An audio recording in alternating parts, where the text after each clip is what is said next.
न पुण्यं न पापं न सौख्यं न दुःखं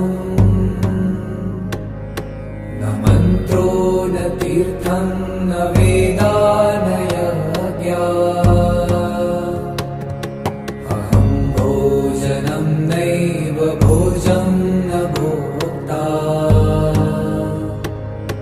चिदानन्दरूप शिवोऽहं शिवोऽहम्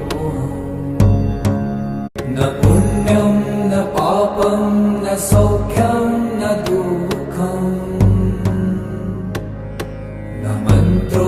न तीर्थं